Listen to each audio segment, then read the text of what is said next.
Alors, mes chers amis, en fait, la folie de Franck Nicolas va beaucoup plus loin. En fait, moi, je suis auditrice. Soyons réalistes.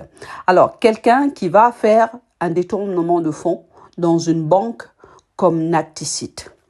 Alors, ça veut dire que c'est même pas Franck Nicolas qui porte plainte, c'est Nacticite qui porte plainte derrière. Voilà la folie de Franck Nicolas.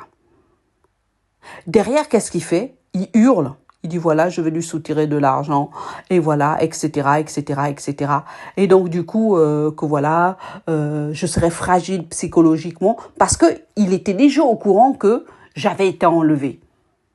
C'est pour ça qu'il disait au procureur que j'avais été enlevée. Donc, le procureur, qu'est-ce qu'il a fait?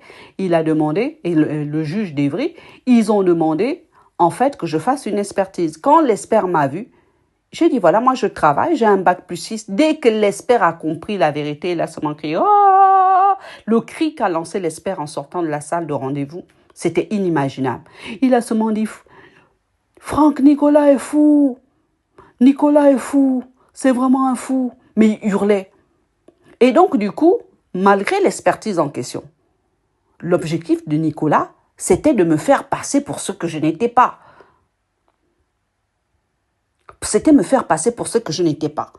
Et derrière, il a commencé à inventer des histoires à tout va. L'agent de la paix me dit, j'ai demandé à Nicolas, à chaque fois, comment vous avez soutiré de l'argent chez Nacticite? Comment vous avez essayé de lui soutirer de l'argent? Il me dit, Nicolas ne l'a jamais donné de preuves, d'éléments matériels comme quoi je voulais lui soutirer de l'argent. Et là, moi, j'apporte la preuve à ce procureur des guerres en lui disant, j'ai couché avec un autre directeur d'agence bancaire à Bruxelles. Sauf que il n'y a pas de scandale là-bas. Pourquoi il n'y a que votre blanc français qui crée des scandales? Voilà pourquoi Evry, ils ne disent plus rien aujourd'hui. Je vous remercie.